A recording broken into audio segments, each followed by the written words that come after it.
it's Margie with the Asking Spot. And this go round I'm asking, can I stay out of the heat? But I was thinking of an indoor project and I came across these advertising magnets. You know, we all have them.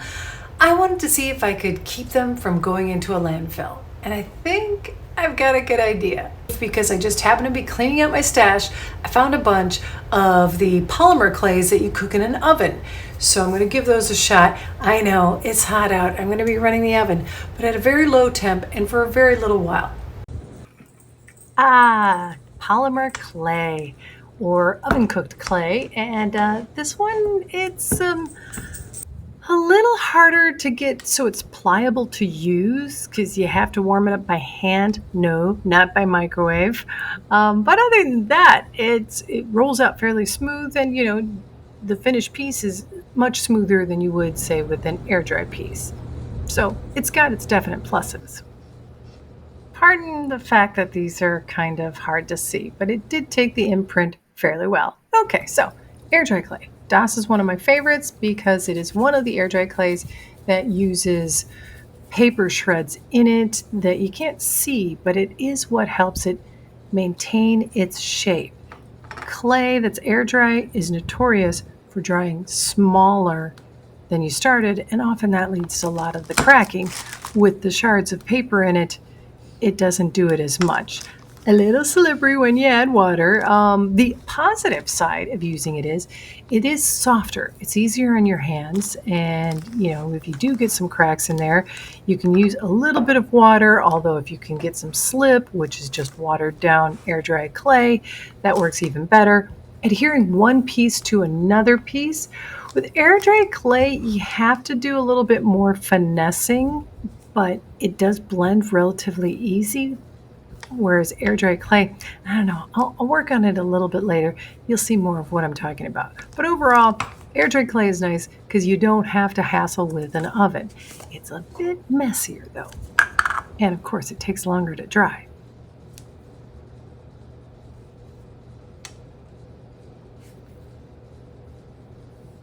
Next day, it's not. So which clay is better? We've got our oven cooked and our air dry. Honestly, the final results makes them pretty much the same. I will say though, the oven was a little bit easier to work with once I got it, warmed up in my hands and started messing with it. It seemed to be easier to smooth and everything like that. And then obviously a way better on time because whole thing 30 minutes from baking to cooling. Whereas this one, it took at least 24 hours, and that's being kind. I think it was probably a little bit more than 24 hours. But if you're patient and say you don't want to heat up your oven, which usually I don't, this is definitely the way I would go. However, I have another project planned that can only use air dry clay because it's going to have an armature in it that can't be baked. So, seeing as that makes that kind of an issue, I'm going to go ahead and use up this baked clay that I'd already received. I will say also, this has got other points to it too. As far as imprinting, sure, that was about the same. But if you wanted to be more intricate with details and make something more three-dimensional and stuff, this is also another good clay to work with for that reason.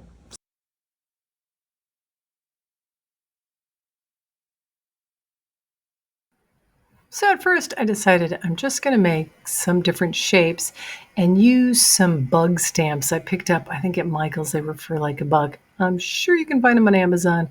I'll try to have a link in the description below.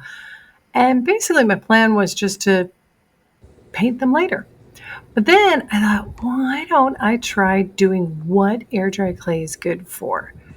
It's actually really good at keeping its shape and form, so I could do something three-dimensional. And then, because I really want to get into abstract, I'm not loose enough to do it though. I'm too structured. So you'll see, this gets kind of... a bit different. Yeah. But hey, I gave it a shot and it was fun to do.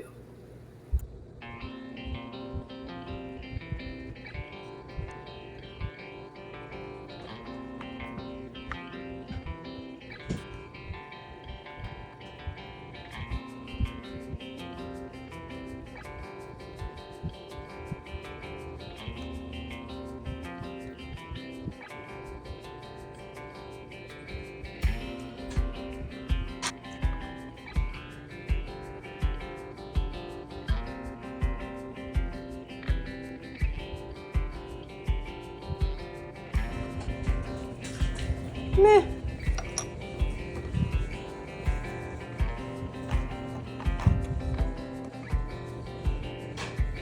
I've only just started using watercolors, but I should have known it wouldn't work on polymer.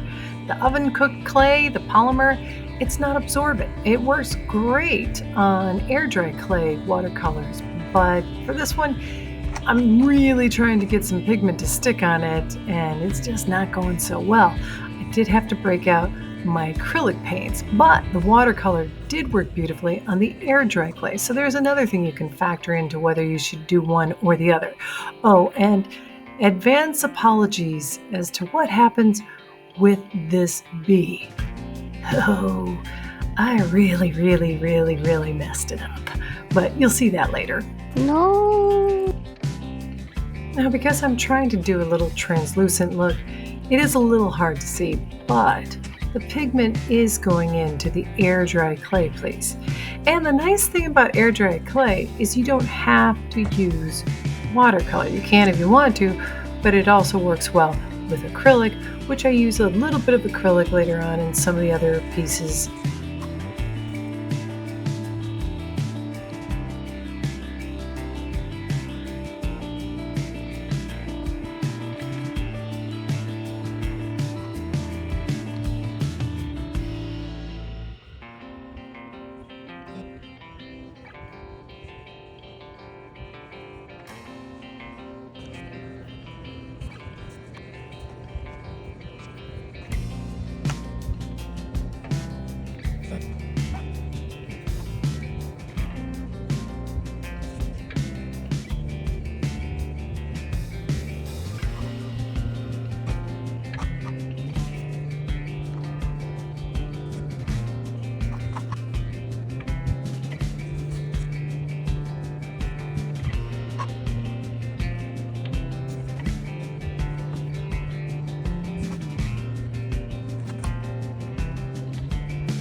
So going back to my polymer pieces, I went ahead and broke out the acrylic paint.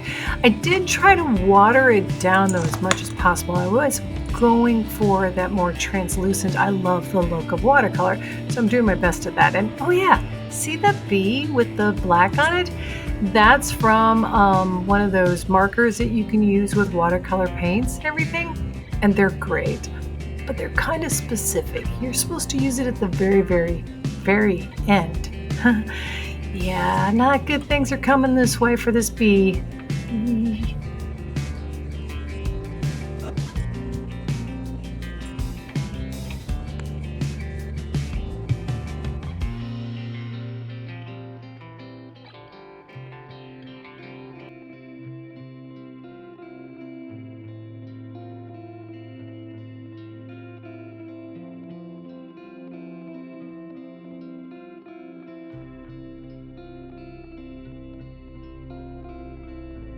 10 minutes. Really, when you thin paint down, it's amazing how fast it dries, both the acrylic and the watercolor paints. Again, though, I'm working with a polymer piece here, and I'm trying to make acrylic paints have a watercolor paint effect, and I'm also going for an abstract wave. I was just having fun experimenting. It's just, that's the beauty of this. You really do have a lot of options.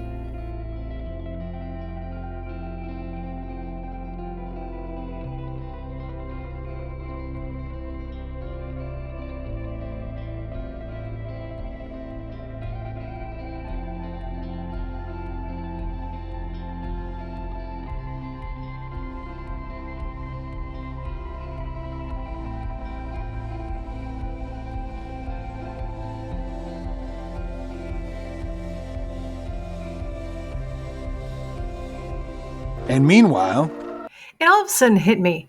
I could do decoupage with these, just using some of the pretty napkins I already had on hand. You might recognize this from a shoe shelf I did. I'll put a link here and in the description box below. But it's super easy. Get out your Mod Podge, whatever makes you happy. If it's matte, gloss, finish, whatever. Apply it.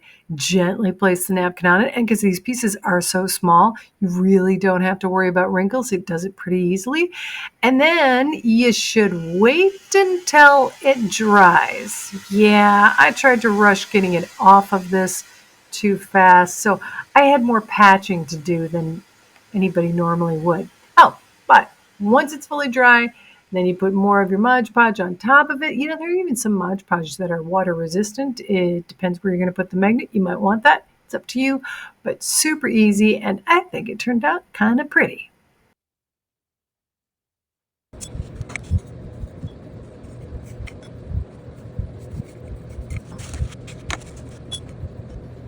Probably about now in anybody else's YouTube video, you'd hear really good explanation as to what they're doing.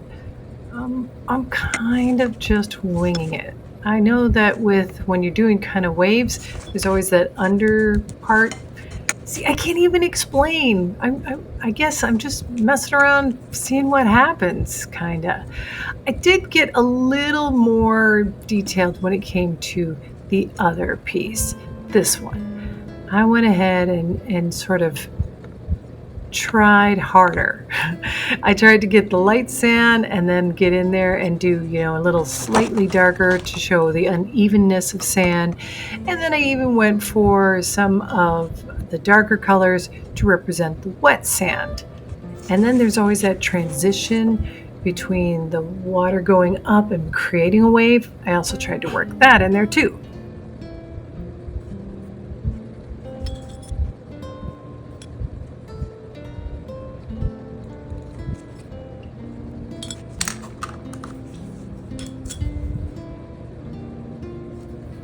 So now I'm going back in with my tiniest brush and I'm trying to do some of the white caps you'll see that catch the light.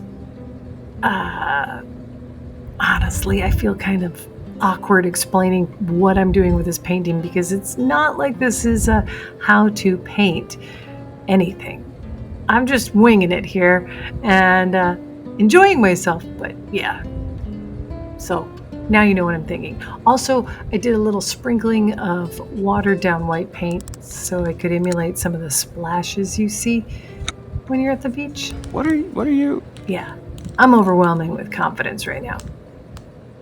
Once all the paint dried, it was time to do a top coat. And this is where things got really bad for the bee, because now you see it, now you don't. Not good. All right, so normally this is where I'd say, hey, let's go back to where we started, but come on, it was refrigerator magnets with advertising on it. But this is also where I ask, if you could, please click subscribe, give a thumbs up. It really helps out the channel. And for folks that do the super thanks, thank you so much. That really, really helps. But I appreciate just watching. It means the world. Okay, so here are the final results. And I have to say, I had fun doing this one. I actually, when my kids come home for the holidays, they're college kids, I would love to do this with them, just to get their own personalized touch to it. And then I thought about it, you could really do this for any age, younger kids, kind of like when you get to the smaller ones, all you have to do is make sure that you have the shapes already made, already cooked or set and ready to go. And then they could paint them. And from there out, you've got their art. It's worth a shot and it keeps something from the landfill. Thanks so much for watching The Asking Spot. It was refrigerator magnets that everybody gets in the mail or you get from service people wherever you go. Hey, note to those folks, the calendars, come on. We all have calendars in our phone, and even if I weren't the type to use the calendar in my phone, it's so small, what's the point? Please stop that. But I digress. Now, anybody who's ever had one of those made is not subscribing right now.